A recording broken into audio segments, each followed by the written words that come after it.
Right. Good afternoon. Welcome to the Political Studies Association's Google Hangout on Britain and Europe. My name's Charlie Lees. I'm Professor of Politics at the University of Bath, and we have a really good team assembled today to talk to you about Britain and Europe, and also to discuss amongst themselves some of the issues pertaining to the future of Europe. Could I ask everyone to introduce themselves first, starting with you, please? My name is Frans Pedersen. I'm a senior lecturer at the University of Westminster. I'm convener of the Scandinavian Politics Group. Thanks, Frans. Helen, do you want to go next? Yes, sorry.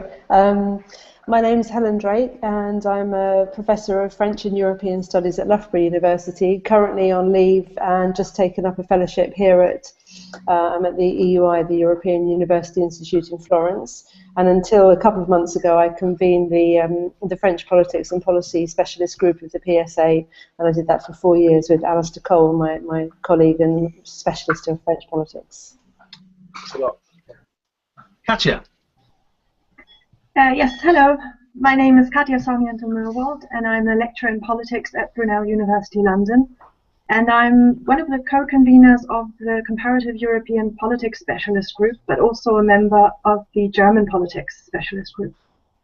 Welcome, Katja. Petros.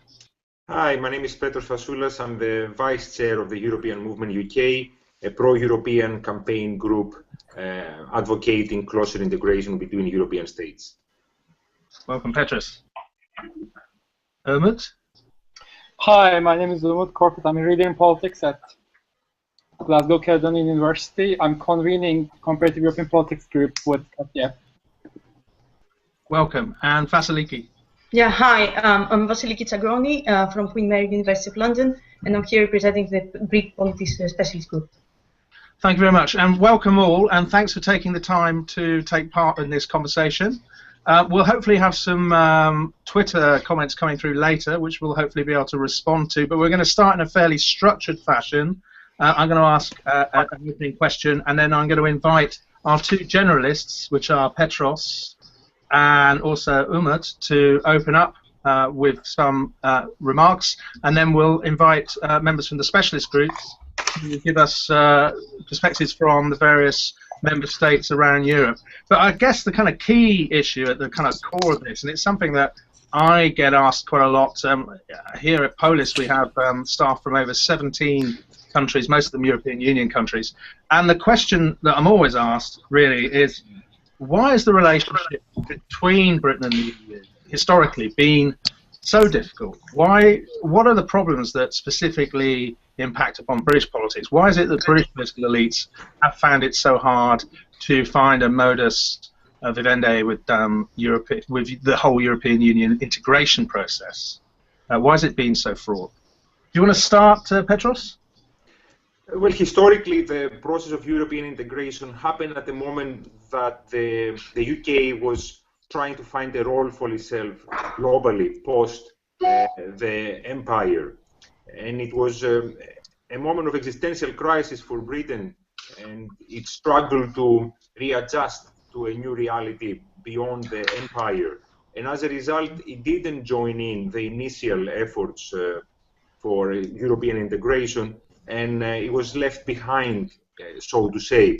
The European Economic Community returning to the EU was structured in a way that was slightly alien to British political culture and administrative habits. So when it finally joined, it felt slightly out of place. It entered the household, but it had nothing to do with building, and as a result, it never really felt like home. That's a really nice. That's a really nice sort of crisp way of looking at it. I'm interested in this notion of a house that it had no business building, which is interesting. Just from your own perspective, just really quickly, why did that not apply so much to some of the other, some of the other later member states that came in after the original six? Why do you think it was particularly a British problem? I have the feeling that there are several differences between Britain and other members of the European Union.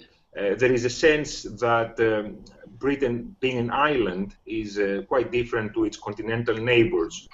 Also, its historical experiences, both before the war and after, give a certain sense of exceptionalism to British political elites. As a result, they consider Britain to be somewhat apart from their continental neighbours, and for that reason, they view and experience the process of European integration in a slightly different way. A lot of British politicians will refer to the fact that British democracy has been uninterrupted for centuries. Britain was on the winning side, it was never occupied, and several examples like that. But ultimately, it has to do with the fact that Britain is yet to redefine its role globally, and it's feeling uncomfortable in its own self, rather than just being uncomfortable vis-à-vis other European nations. And until it has reconciled itself with its new reality, it will be unable to feel at home in Europe. That's great. Thank you very much. That's fantastic, Petros. Umut, do you want to add something to that? To give us your own perspective on this question of why the relationship between Britain and Europe has been so fraught? Yeah, I think there is this general parochialism going on, and I wouldn't want to consider Britain homogeneously, anti-Europe or being foreign to Europe as it is. But Britain is not necessarily London or Southeast or bigger cities, etc. But Britain is composed of so many different parts. And I suppose the more northwards you go, practically the more parochial and the more skeptical you get of this European idea. I mean, I suppose there's this mental boundary that the Brits cannot really go beyond, and it is still there affecting. Okay.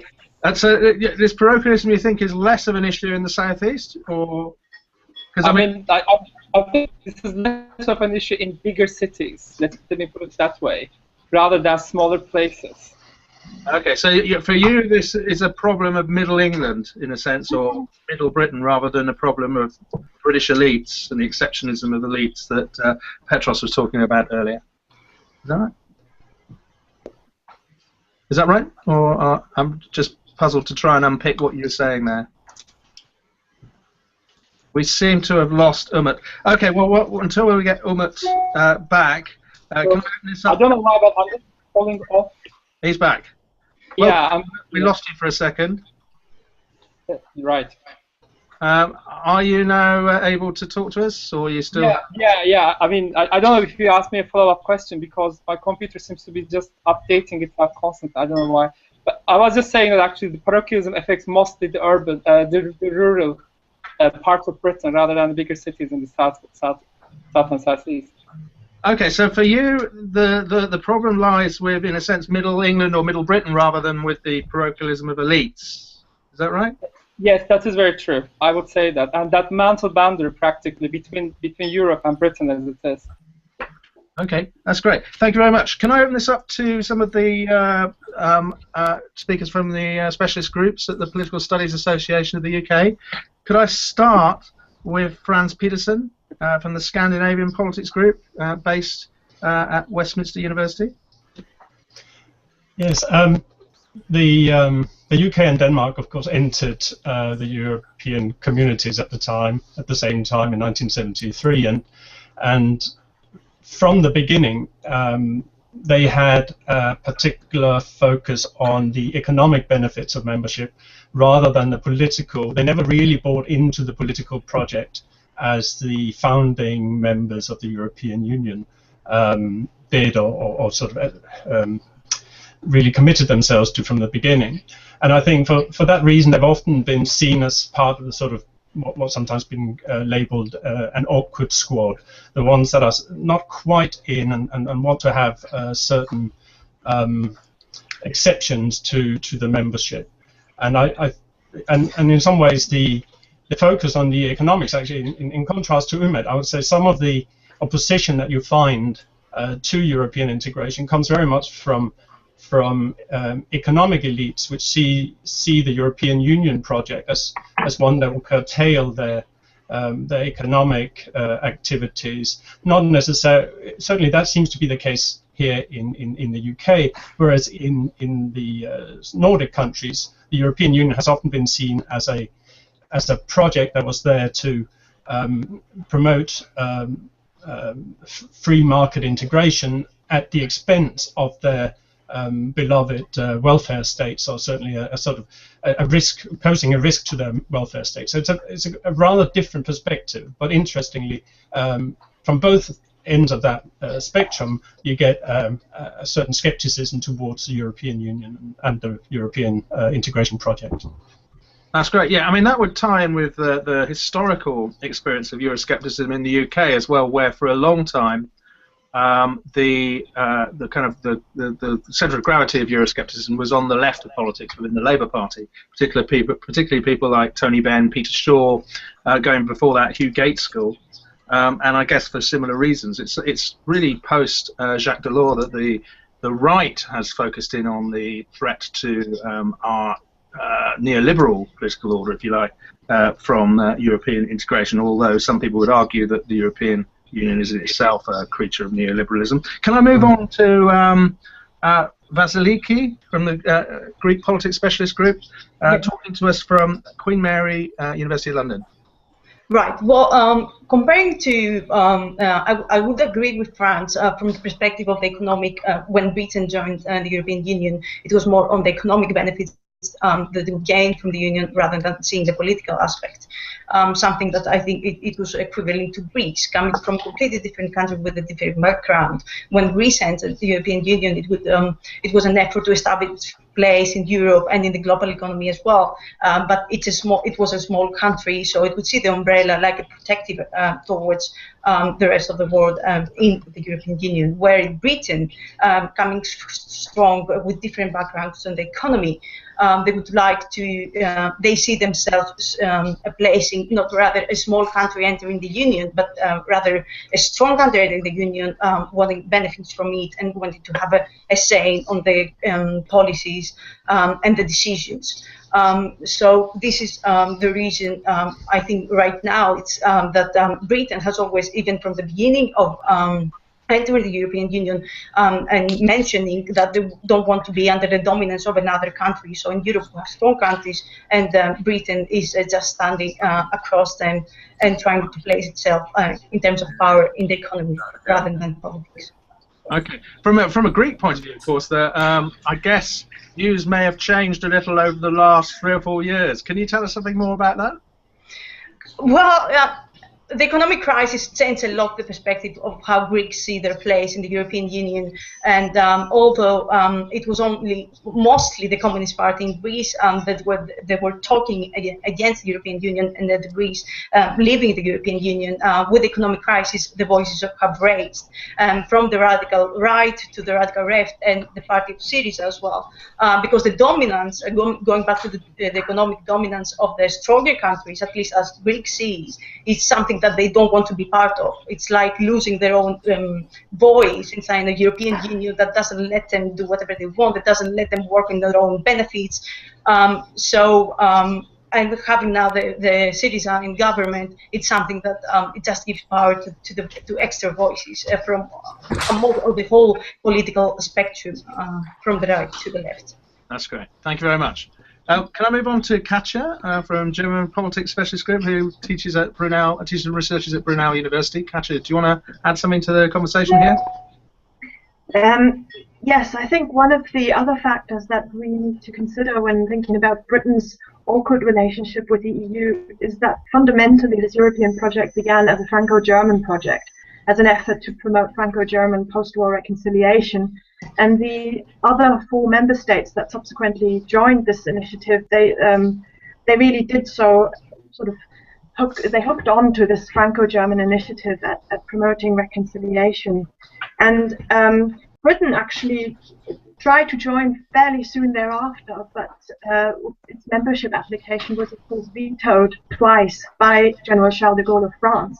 So I think there is a perception, partially as a resulting from this in Britain, that the EU is still fundamentally driven by this Franco-German tandem. Of course, with a union of 28 member states, that's no longer really the case. But Britain's, by having this awkward beginning, being left out on the sidelines to begin with, this kind of sets the tone for the years to come. But I'd also like to say that we talk about Britain's particularly awkward relationship with the European Union, but it is actually not the only country that where you have high levels of Euroscepticism. Such levels are also reasonably high in Denmark, for example, and in Greece, as we've just heard.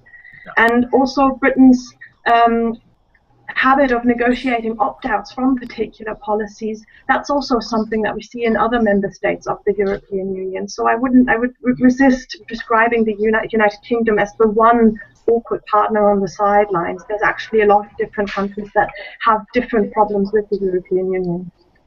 That's really convincing. And also, I mean, even in Germany, the heartland of the European project now, you have the AfD, the Alternative for Germany, which is very critical of certain aspects of the organisation of the Eurozone and Germany's role as a sort of anchor and paymaster within the Eurozone. And the AfD is in the European Parliament is within the same group as David Cameron's Conservatives. It does raise some issues, though. I was thinking about the last couple of contributions. In the past, the UK has always sort of seen itself as the organiser of the awkward squad, if you like. But in a much more diverse European Union, the awkward squad are coming from a lot of different directions in a fashion that it's no longer capable of organising. And I guess that sort of, in a sense, has robbed Britain of one of the roles it's seen itself as performing in the past, the sort of counterweight to what it saw as the Franco-German motor. And of course, that's now no longer the case. I'm looking at Helen Drake, who's from the French Politics Specialist Group, and who is lucky enough to be on a sabbatical at the European Union Institute. European Institute. Sorry, in Florence. Well, just in the hills above Florence, actually. Correct. So you can't be pro-European from that location. You can't be pro-European anyway. So, Helen, talk us through your view on this. Yeah, I mean, I'd like to a bit, perhaps like Katja, go back to the question as you framed it, Charlie, which was sort of, why is the relationship between the UK and the EU so fraught? So the first point I'd like to say is, in some ways, the elites aren't the problem as such. So, for example, in terms of Whitehall or academics or the sort of more ambient elite, that's not necessarily where the relationship is fraught, but it's probably it's by and large a problem of political competition with the competition for distinction, in other words, on the political spectrum. And the political spectrum, where Europe's concerned, and more generally, is very tightly constrained in the UK, isn't it? There's very little room, sort of, for parties to distinguish themselves on Europe, and the media make that very difficult. So I think that's the first point, to reframe the question. The second thing, and here I think I'm talking, perhaps I have already only 2 days into the EUI, been a bit infected, but talking not just as an academic, but as a British citizen, and also more recently as the chair of UASI, so the European Studies Association in the UK. And I've been looking into the history of the association and the history of European studies in the UK. And one of the things that strikes me is the lack of a progressive discourse of change in the UK that would be associated with EU membership. It just isn't. It's never really been seen. Membership has never, as far as I can see, been seen either politically or in other circles as some sort of progressive force for change. Because if anything, and I think the first comment was the first contribution of the Hangout was very well made about empire and so on. And so insofar as Britain somehow culturally seems to look back in many ways or across the pond, there hasn't been that opportunity, the feeling of the need for Europe. And I think that makes me think about France. And in the French case, and so that would really be my third point, I think at the time of French membership in the 50s, let's say, the kind of the connection between France and Europe was modernization. So the idea of modernization, whether economic or social or political, was really heavily associated with Europe. So Europe was seen by and large as a vector of change and of progressive change. That wasn't the only idea around at the time, and Wayne Parsons has talked about that, hasn't he? The idea of Europe. It was the idea that won out, or that was dominant in the late 40s and in the 50s. And so France in Europe became associated, as I say, with change for the good and getting away from a past that seemed, to be hostile to France's vision of itself and its exceptionalism. So, and then that notion of modernisation through EU membership became consolidated, I think, and sustained in the Fifth Republic, and in particular by the president. So the president's job is to be positive about Europe by and large, and I think that's been able to carry the message. And what we see now is, as the Fifth Republic has in some ways weakened politically, and you could argue that that's the incorrect way of putting it, but in some ways the Fifth Republic and the role of the president has weakened, and so I think therefore it's made it harder for the transformative message about Europe to be sustained. And so in France too, and the previous commentator was quite right, we're seeing a rise of skeptical, if not hostile, views towards Europe in France, and so I think in some ways then France and Britain now share that unfortunate similarity, which is that Europe is seen as regressive perhaps rather than progressive, and so that I thought that might be a useful comparison between the two countries. I think that's really useful. Thanks, Helen. But can I ask you a question about the repeated no from de Gaulle? I mean, at the core of that was an argument that the UK was somehow temperamentally and in terms of the sort of structured power of its sort of foreign relations and its relationship with the UK, with the USA, that it was incapable of being a good European partner in the way that France understood it. And this was, of course, in the context of a France that was willing to be quite egotistical in its own way with the empty chair crisis, for example. But do you think his basic analysis, de Gaulle's basic analysis, was right? Yeah, I mean, without wishing to sort of indulge in a hagiography of de Gaulle, in many ways he was he was visionary. So the sort of the transcendence of the Iron Curtain and the Europe from the Atlantic to the Urals has more or less come to pass. So we shouldn't really dismiss that out of hand. And I think that perhaps at the core of his objections, what he was really getting at was the British-American relationship. And I think to some extent he is right there, because Britain doesn't still now we don't really seem to be able to have a robust friendship with the United States, certainly when it comes to foreign policy and defence policy and so on, which were the points that de Gaulle was making at the time. I think you've got a point there. That's right. And in a sense, France and Germany, to a certain extent, were lucky that they had politicians of vision around at that time. I mean, you had Schuman and with power as well. And you had Hallstein and you had de Gaulle. And in the UK, no one was there to really articulate a European vision in the same way. I mean, Churchill was quite inspiring, but he never saw Europe as something that we were part of. That's right. Sorry. Were technocratic, weren't they? I mean, there was essentially about the cold shower of European competition that would make British industry leaner and fitter, etc., etc. And the Fifth Republic, through its presidency and through the power of the presidency, has allowed that and President Sarkozy attempted to tap into that. It has allowed French presidents to sort of act as if they had some sort of autonomy and that could take their domestic constituency for granted. Can I just say one more thing, then I'll butt out, which is it's interesting that you mentioned de Gaulle, because when you look at quite a lot of the Euroscepticism in France, some of the more powerful is very what they call sovereignist, after the Canadian sort of use of that term, the Quebec use of that term. In other words, within the current UMP, within the current opposition right party, not to mention the National Front or the far left opposition to Europe, there's such a strong discourse of national sovereignty and economic sovereignty, and some of them do explicitly hark back to de Gaulle. So I think you're right in that respect as well. Sure. That's great. Does anyone want to come back on any of the comments made so far? Can I say something more about the elite? I think because I was falling off at that stage, I couldn't express myself all that clearly. Sure. Yeah. I think we can't really talk about a homogeneous group of elites either. So I agree with France to a certain extent, but nonetheless, I think we need to also recognize that Europeanization has been an elitist project almost everywhere, especially after the first six started to enlarge. But in the case of Britain, I'm not really sure whether that really reached the masses, the public, for that reason. I mean, we're talking about people who felt themselves cut off, or perhaps even superior to the rest of Europe for such a long time. we're also looking at actually a border. It's a non-Schengen country. It's an island whereby traveling is almost only for tourism purposes, but not really for going and living in other parts of Europe. So we don't really see that continental European integration all that well established in the case of Britain.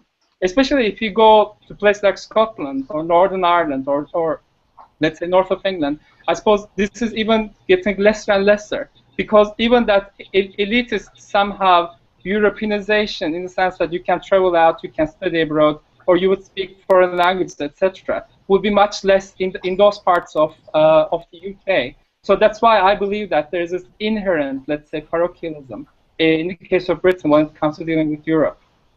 Thank you very much. For those who've just joined us, that was Dr. Umut Korkut, who is part of the Comparative European Politics Specialist Group and teaches and researches at Glasgow Caledonian University. My name's Charlie Lees. I'm Chair of Politics at the University of Bath, and also on the panel today is Dr. Franz Petersen from Westminster University, Vasiliki Tiacroni from Queen Mary University of London, Dr. Katja Sarmiento-Meerwald from Brunel University, Petros Fasoulas from the European Movement, and Professor Helen Drake from the European University Institute at the moment on sabbatical. Helen, what's your home? Just plug your home affiliation for us, please. Sorry, I'm at Loughborough University. Loughborough University.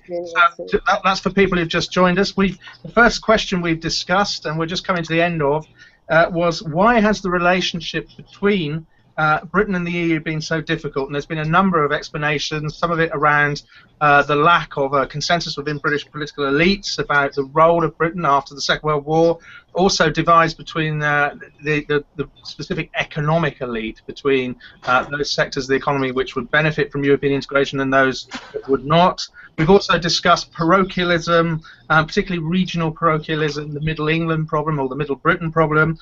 These are all points that some of them have been contested, some of them have been consensual points.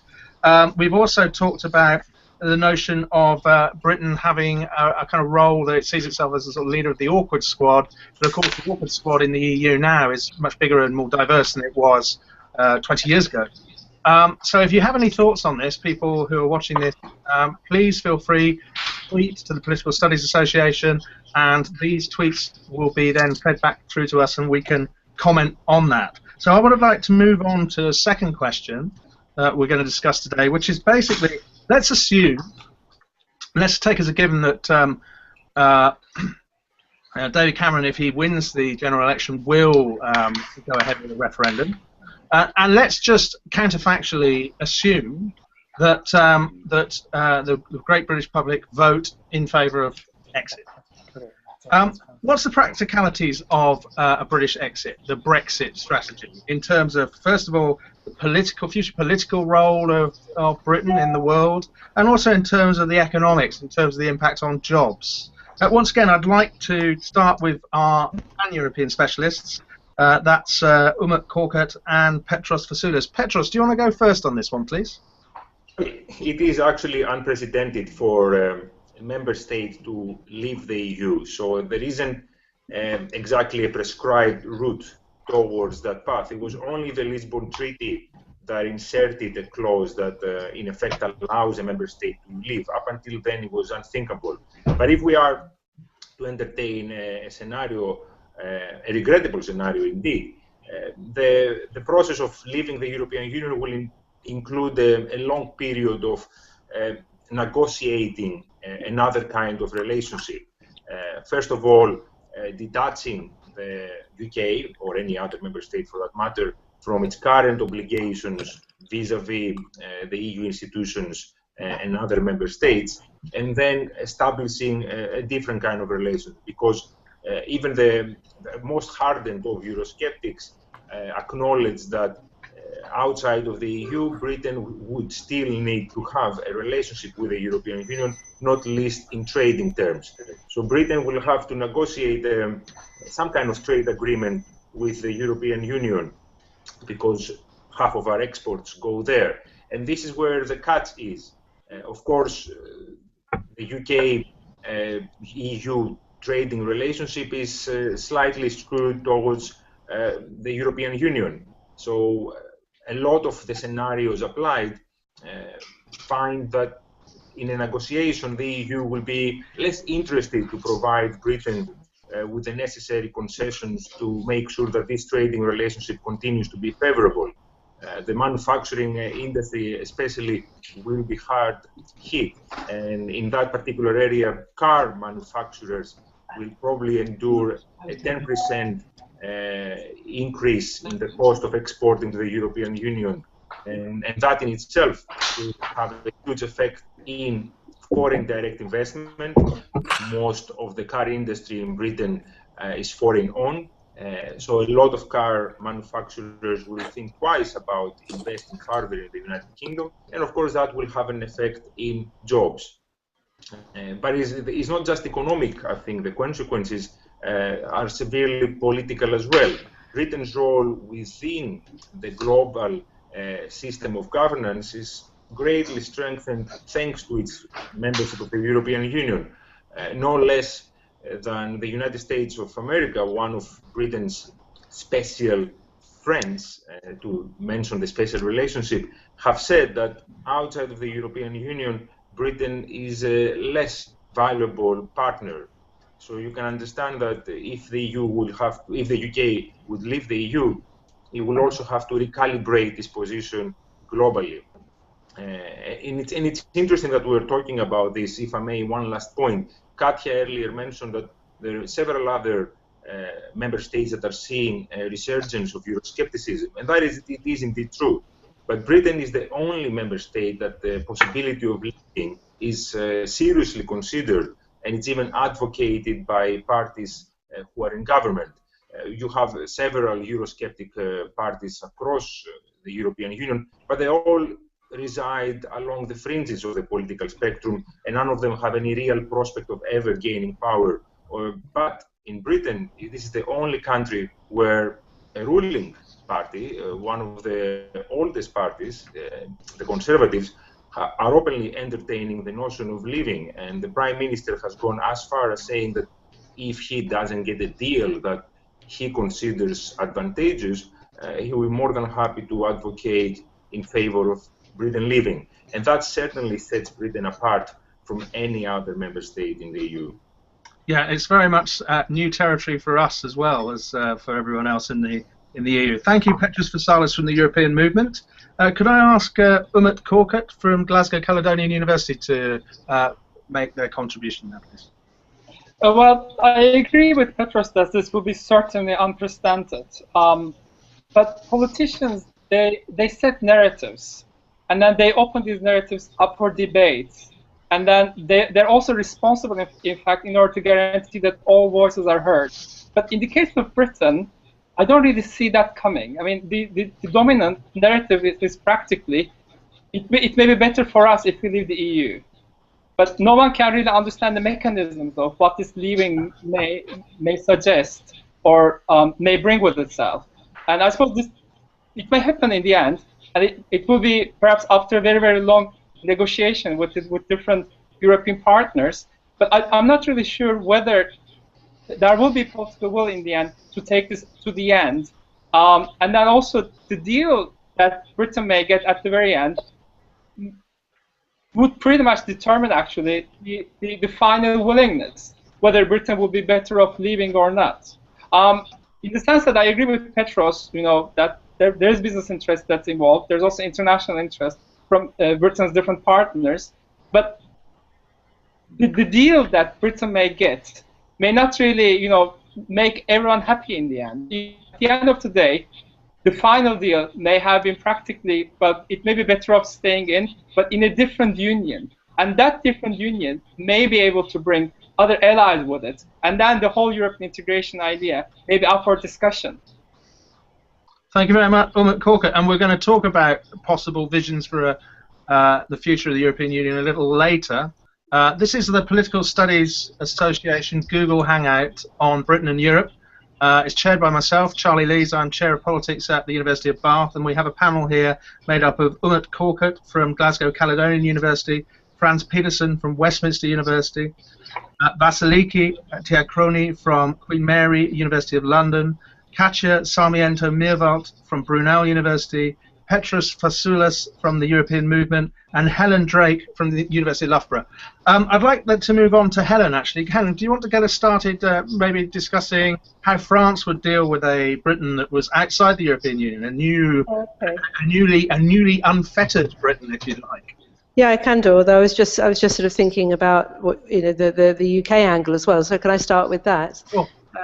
I found myself writing down that with my academic hat on, a Brexit certainly wouldn't kill off EU studies. I predict almost a sort of a restart of European studies in the UK, and the reason I say that is part of as I've been chairing UASIS and reading into its history. It's interesting that UASIS, so the Association for the Study of Europe in the UK, it was created in the 60s, actually, in 67, in reaction to the failed membership attempts of Britain at that point to join the EU. So I think that in terms of sort of, it might actually generate an academic and a more intellectual interest in Britain. So that was just something. And then I also found myself thinking, well, trying to be positive, we should avoid catastrophism, i.e. sort of assuming the worst, which I think is sort of what Umut said as well, that this could be an exciting new development in European integration, and particularly as change would be perhaps incremental and pragmatic and so on. I'm not saying it would be an extreme version of differentiated integration, but it's not. It's to say, perhaps on a similar note, if Scotland, if and when Scotland does leave the Union, these aren't going to be kind of swift and dirty divorces, but protracted kind of settlements of separation and degrees of separation. And sorry, just a final thing, if that's okay, on the EU, but that does link up to France, which is, wouldn't it be great if there was a Brexit, if it could make Britain, again, if that could be a sort of a progressive type of future for Britain, would that mean that we would somehow see Britain paring down our ambitions as a global power and looking towards a post-nuclear Britain and so on and so forth? Unfortunately, I think all that's really unlikely because, again, I don't really see how or where, from where a clear alternative, and again I think Umut says something similar, where is that vision of the alternative going to come from, or will we just muddle through? Okay, so those are on Britain. On France, well, yeah, very interesting. As you know, the Franco-British relationship in Europe is pretty strong, and France and Britain often find themselves on similar sides. So I think France will be at the top of the queue, at the front of the queue, for getting a good deal with the UK. I think that it's just going to create so much instability in Britain's international relations and European relations, as we've said, that I can't see how any of this is going to be well planned out in advance. And that's starting with the Franco-British relationship. It's just it will be very uncertain. But France, I think, will be, as I say, a clear ally with Britain and attempt to do its best to maintain that strong relationship. And that could come at some further cost to European integration. How would the French feel about, sorry to expression, but being alone in the cave with the Germans? But it wouldn't be the first time, would it? No, it's a bigger Germany than it was. Yeah, right. It wouldn't be the first time, and again, I don't think that would be a sort of again an abrupt or an abrupt step change. It's just going to be more of the same and sort of incrementally feeding into France's sort of changed environment. So, and anyway, it's hard to talk in terms of feelings, isn't it, when it comes to the countries? But it's again going back to an earlier point about Euroscepticism, and I mentioned sovereignism and looking back to a so-called sovereign past. Well, anti-Germanism does still exist, and that is still not even particularly. It's a pretty explicit trend in some of the Euroscepticism that we find in France, starting with the Front National. So I mean, you've got a point, yeah, and that it won't go away. So perhaps it will actually exacerbate. Perhaps it will exacerbate those fears about a so-called resurgent Germany and so on. And from the German point of view, Katja Sarmiento-Meerwald from Brunel University. It's a pretty uncomfortable situation. Suddenly Germany is the sort of the paymaster, the major sort of centripetal power in the centre of Europe, but facing off against a block of countries in southern Europe and led possibly by France, of course, which has a very ambivalent relationship to being northern or a southern European country. How would the Germans feel about Brexit? in general, I think Germans would be quite horrified and are horrified at this prospect of Britain leaving the European Union. And actually, despite the fact that Angela Merkel's Christian Democrats are in the same party family as the Conservatives, I wouldn't be surprised if secretly she were cheering for a Labour victory for that very reason. Germany has often found itself in between France and Britain on some of the issues that Britain and France disagree on. Things like the degree to which there should be economic protectionism in the European Union's policies, for example, or the degree of openness that these countries have traditionally desired for new members of the European Union, or links with countries outside the European Union. So for Germany, actually, the loss of Britain would be the loss of a very useful counterweight. And as you say, Germany is obviously not the only country where the government has taken a rather hard line on southern European economies and on austerity. There are other countries too. But then in the media, we hear again and again that Angela Merkel is possibly the most powerful politician in Europe at the moment. She seems to be kind of the face of this austerity camp in the European Union.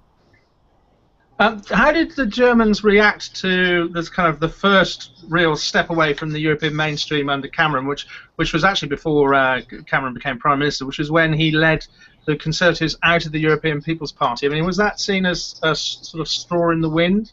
As sort of a sign that the UK was moving into a more semi-detached position, or is that been put behind everybody now? Well, in some ways it was quite an understandable move, because the European People's Party and the European Parliament, in which most of the other mainstream conservative parties are, it is actually a fundamentally pro-European bloc. And in that sense, it would really not make sense for the Conservatives to remain members of that bloc, which is why instead they joined the European Conservatives and Reformists.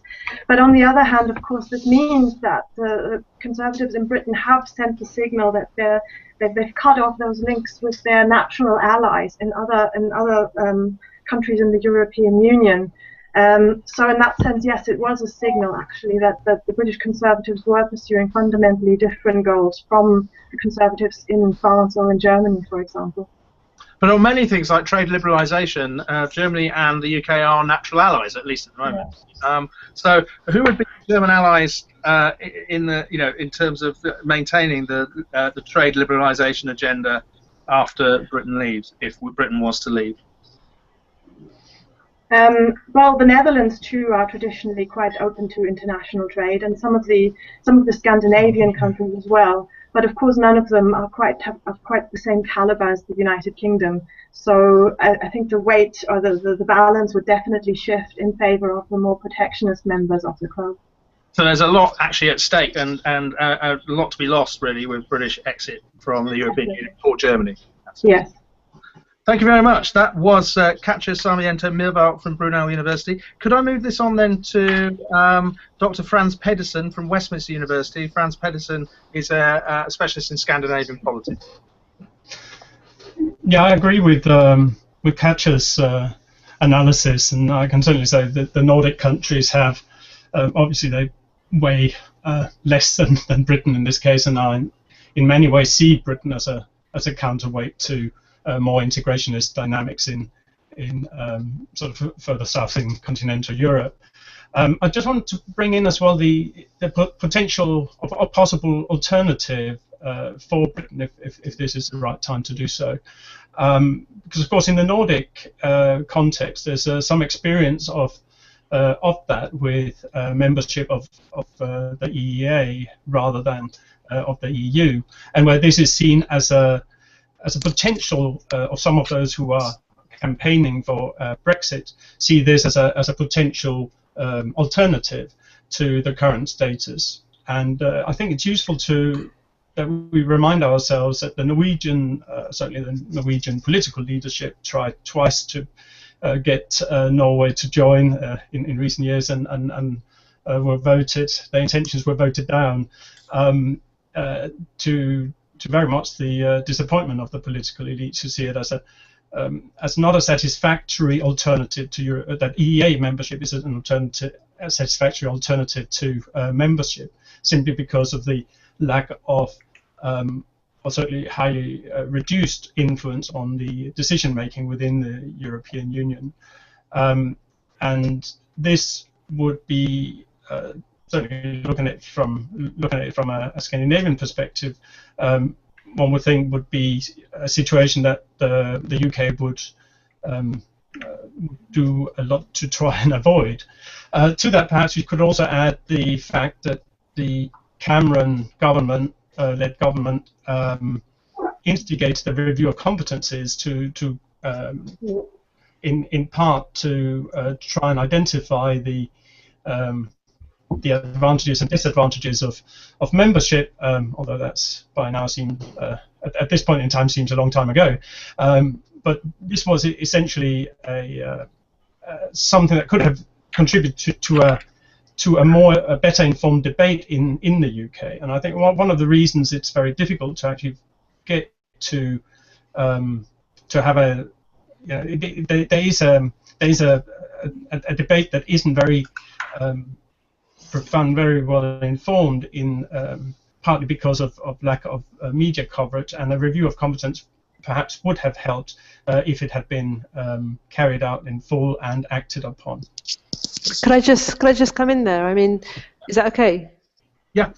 Yeah, very briefly, which is just to say that most of you probably do know this, but and it picks up directly on the previous point, which is that the European Social and Research, the ESRC has just now funded 9 senior fellows to disseminate research and to commission research on the UK and a changing Europe. So I know that some of you know about this already, and that's an interesting, it's a relatively interesting indication, perhaps, of some of the some money is being put towards attempting to generate more of a osmosis between intellectual and political debate at precisely this kind of crucial time. So perhaps, going back to the previous point, perhaps all is not lost in terms of the outcome of the review of the balance of competencies, and there was a lot of material in there that I think will come out. Sorry, I butted in. No. I mean, we're trying to make the debate a little bit more fluid as we go forward. That was Professor Helen Drake from Loughborough University, but currently lucky enough to be on sabbatical at the European University Institute. I may have mentioned that before. Could I now move on to Vasiliki Sakroni from Queen Mary University of London? And can you give us some sort of sense of how the Greeks would react? Would British exit be the cue for much more vociferous calls for Greek exit from the European Union? Well, I think it would be a proof for the Greeks that the European dream is just collapsing, since the UK is going to leave. It might give us the opportunity to have an extra argument on our perspective of leaving the Union, though it's completely different. Well, I think that I'm going to go back to what Helen said just before about Britain and the change in Europe. What just arises is how Europe needs to go back to the treaty, the original treaty itself, since it's members like Greece or members like the UK and the Euroscepticism just arises across Europe to see what is actually going on in Europe and what can be in the benefit of the European Union in order to change from the interior, so that the party members and the partners will not in the future want to leave the Union itself. So I think it's a discussion between the intellectuals and the political scientists to see about what Europe can do for itself, and as I said before, go back to the original treaty in order to benefit and change Europe, in order for all the members to be content, and go back to the original European vision, as it was mentioned before, for everyone to be more motivated to participate and be more progressive and see the results of motivation and actually participate in the whole effort of making Europe better. Okay. Before we come off the UK completely, a couple of things.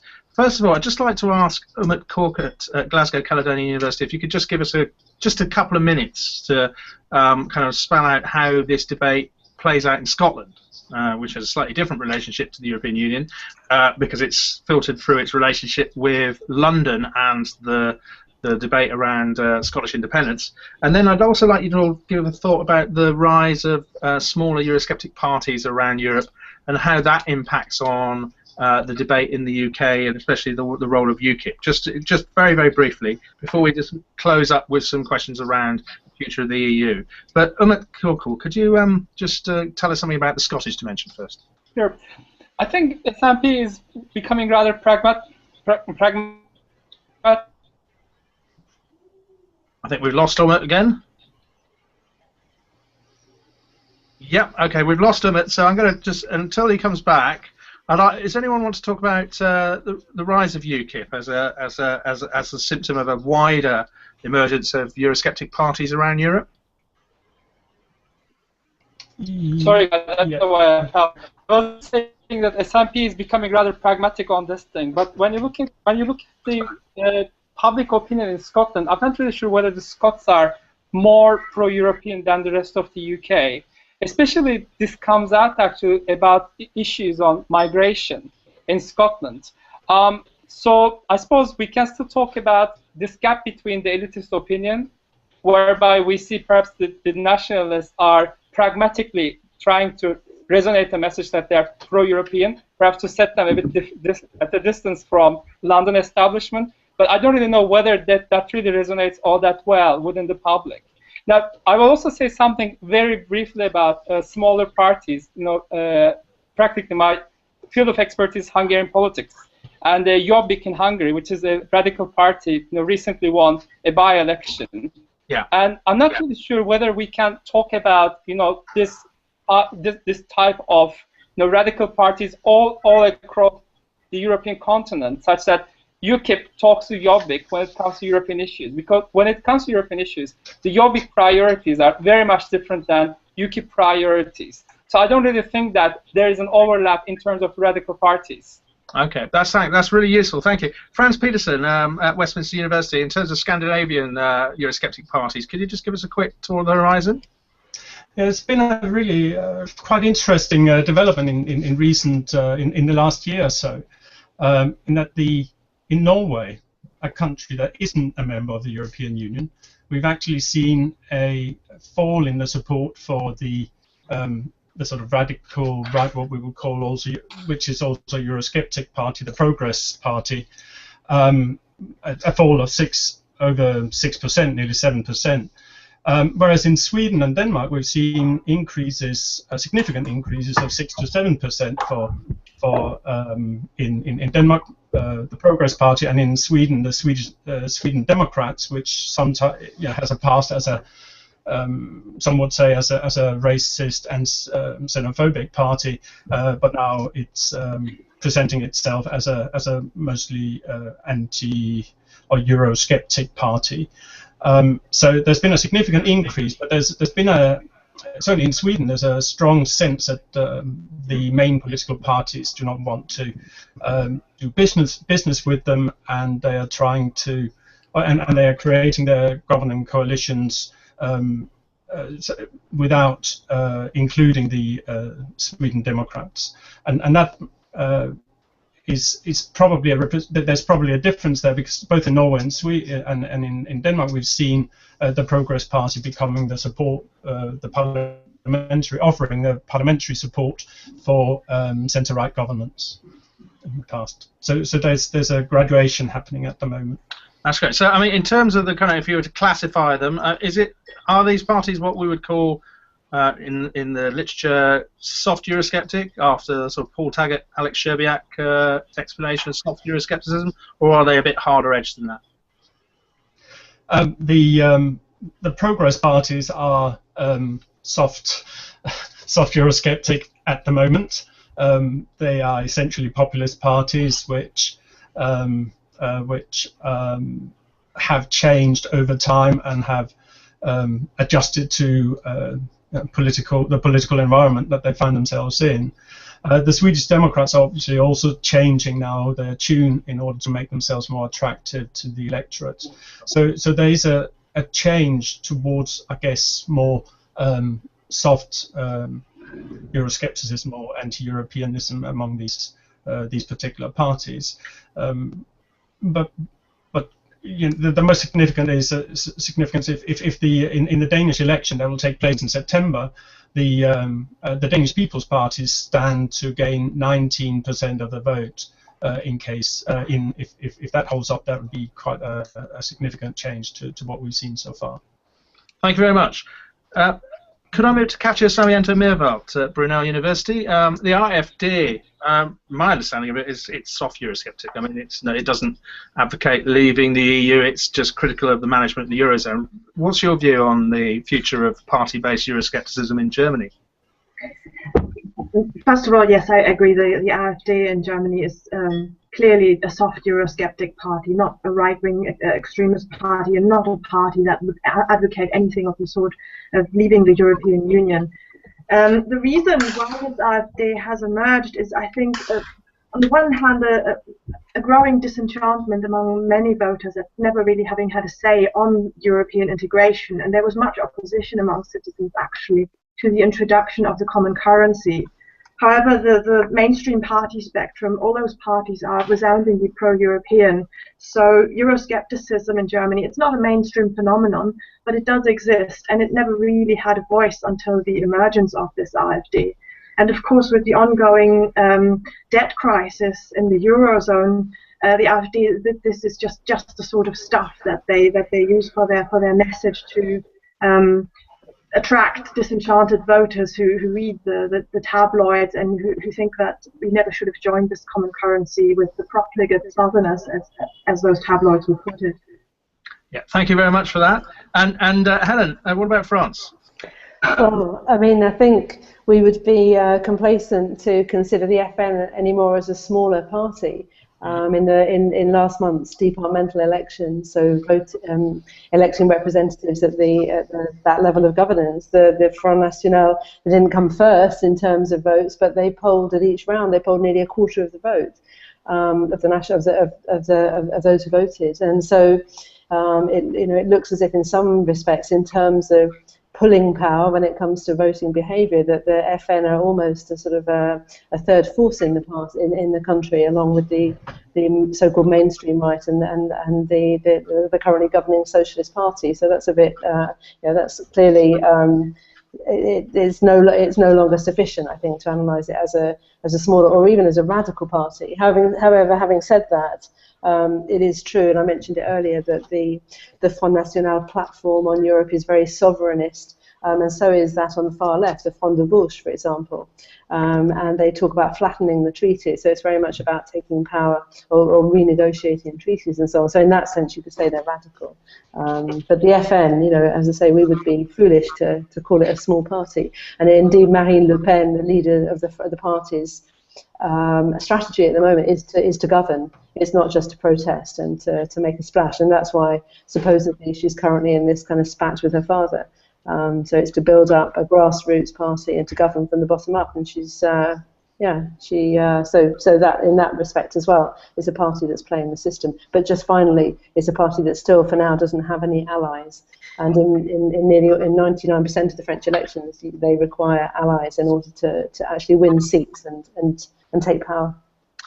Thank you very much. We're getting towards the end of this now, so I'd just like to invite you all to make some closing remarks. And basically, I'd just like you to kind of give us a sense of what Europe would look like in 20 years' time, and put yourself on the spot and tell us, do you think Britain will be part of it? So, starting with Petros Vassoulis from the European Movement. To take your second point first, I certainly think that Britain will remain a member of the European Union despite the increased rhetoric against EU membership. We have seen, and of course UKIP's rise in the polls, we have seen a change in public opinion, and consecutive polls over the past 6 months have demonstrated a majority in favor of EU membership. And that happens in a backdrop where a campaign hasn't started yet. We are in effect not in a referendum mode, and there are very few people that make the case for EU membership. So the very fact that the majority of those asked support the idea of Britain being a member of the EU bodes well for the future. We shouldn't, of course, take anything for granted. If there is a referendum, it will be a closely fought contest, and it will take a lot of guts to predict the outcome, but I remain optimistic. As far as the EU is concerned, we are indeed in a crossroads. The European Union is more relevant today than ever. Europe as a continent and its nations find themselves under intense pressure from a variety of directions, not least in terms of security, be it military security, energy security, and there is intense competition for resources at the global stage. So now more than ever, the need for pulling together is essential. And I think there is a great need for political elites, businesses, academics, media commentators to make that point and articulate an argument in favor of having the European Union because it can offer added value to its member states and its citizens. And once that is done, we will also see a reversal in the process of European integration because we're currently stalling. We see national political elites hesitating to venture any further at the very moment when closer cooperation among European nations is really necessary. Thank you very much, Petros. Petros Vassilis from the European Movement. Thank you very much. I think we've lost Vasiliki Sakroni, but yeah. Yes, I think we have. So can we move on to Umut Korkut from Glasgow Caledonian University? Could you just give us your thoughts? Yeah, I think we're already seeing actually different types of integration in European Union. If you think about... Lost you again. I'm back. You're back. Yeah, sorry about that. That's well, Vasiliki's back, so let's talk to Vasiliki first from Queen Mary University of London. Vasiliki Sakroni, could you give us a quick, just a very, very quick wrap-up about how you see the European Union? Sorry, I'm back if you want me to talk again. Let's start with Vasiliki and then come to you, okay? Right. So, yeah, how you see the European Union in 20 years' time, and do you see Britain as a member of the European Union? Put yourself on the spot. Vasiliki. Right, so I believe there's going to be lots of changes, and definitely we're not going to have the European Union that we know so far. I think eventually there's going to be an exit from a country where it's going to be Greece. I don't think so, but the country will eventually want to leave the European Union, so this will go back. So we're going to have new rules about how what's going to happen if the country leaves, and I think it's going to be more of a defensive mechanism created in the European Union of when this is going to happen, because as we go back to the first question, we don't know what's going to happen if Britain leaves now. So in 20 years' time, definitely there's going to be some idea of what's going to happen, because I think it is going to happen. Whether it's going to be a strong country like Britain, or whether it's going to be a small country like Greece, a member of the Eurozone. But I think that it's not going to collapse the whole treaty. Maybe it's going to be more close in terms of protection of what is going to be left in 20 years' time. But I think it will still be a strong, valuable factor in a global perspective. Thank you very much. Thank you.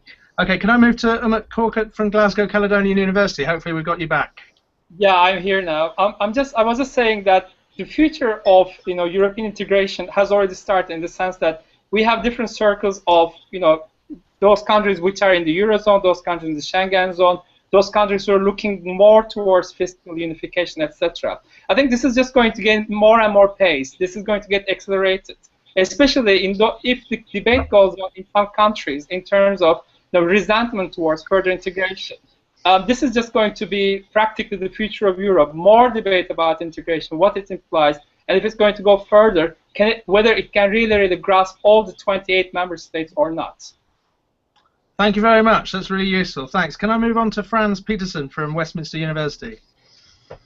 Yeah, I agree with Korkut, and to that, I would add that there is the possibility that we'll see a partial disintegration of various states, and more towards a sort of devolution of powers to regions or to cities, possibly, as they develop more and more, gain more and more authority. And we can certainly see in London and in other parts around Europe, there's a tendency for larger cities to begin to push for more authority to be devolved to them.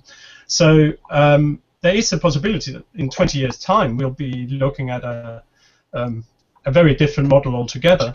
But I would certainly expect Britain, or parts of Britain at least, depending on what the Scots do and what the English do in the future, that we would that Britain would be part of the European Union, and it would be one that with a more of a focus on possibly the economic benefits and less on political integration on the political project.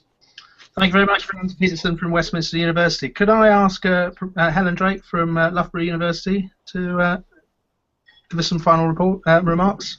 Yeah, I think that Cameron could well win next month's election. I think he'll have to call a referendum, although he won't. It won't be easy for him. I think if there is a referendum, the yes vote will be heavily mobilised, and I think probably would win. In other words, Cameron would win the referendum because he wants the referendum to vote yes, which is one of the peculiarities about it. And then on Europe, I agree with France. I don't see a political Europe forming at all. I don't think that it would take that leap. The moment has passed, or the moment was never there? Yeah, that's a separate question, isn't it? I think I'm going to go with you, Charlie. I don't think it was ever there. Right. Thanks a lot, Helen. And Katja Sarmiento-Meerwald from Brunel University, Germany, the major player in all of this. So yes, I would actually be willing to bet money that 20 years from now the United Kingdom will still be in the European Union. Earlier you made two assumptions. One was that the Conservatives win this general election, and secondly that in a referendum a majority of Britons would vote to leave the European Union. It seems to me that both of those are unlikely to happen. So certainly the opinion polls at the moment seem to suggest that there is a slight majority of the vote to stay in the European Union as compared to the vote to leave the European Union. What I would not really be willing to bet money on is the question of what will happen in the Eurozone crisis. That is perhaps a bigger source of uncertainty, actually, whether this will lead to disintegration with some countries leaving the common currency, or whether it will lead to closer integration with maybe even greater fiscal coordination among the member states. So that's the big question that I'm afraid I don't have an answer on. Thank you very much. Just abusing my position as chair, my own position on this is I think the general election, the outcome of the general election may surprise us all. But if there was a referendum, I'm pretty confident that the yes campaign would win for all sorts of reasons. What Helen Drake said in terms of the mobilisation of bias of the establishment in favour of staying in the European Union, but also because of the level of instability in the markets that would precede such a referendum would, I think, worry a lot of people who are sitting on the fence at the moment. In terms of what the European Union looks like in 20 years' time, I would kind of concur with the orthodoxy in this panel. Essentially, it will be a more economically driven union. Political union is essentially probably, at the moment, a dead duck. And I think the Eurozone will be smaller, but far, far more integrated in 20 years' time. Not saying who's going to leave the European Union. You've been listening to the Political Studies Association Google Hangout on Britain and Europe. My name's Charlie Lees. I'm Chair of Politics at the University of Bath. I'd like to thank the following speakers. Dr. Umut Korkut, who's been talking to us from the perspectives of comparative European politics at Glasgow Caledonian University. Dr. Franz Peterson, an expert in Scandinavian politics based at Westminster University. Vasiliki Sakroni, who studies Greek politics and researches Greek politics at Queen Mary University of London. Dr. Katja Sarmiento-Meerwald, a German politics specialist at Brunel University. Petros Vassoulis from the European Movement, and Professor Helen Drake, who is a much respected expert on French politics based at Loughborough University, but lucky enough to be halfway up a hill in Tuscany as we speak. Thank you very much. I hope you enjoyed this hangout. Any questions, tweets, Political Studies Association Twitter feed, we'll be happy to deal with them. And thanks a lot to the panel. Thank you. Thank you.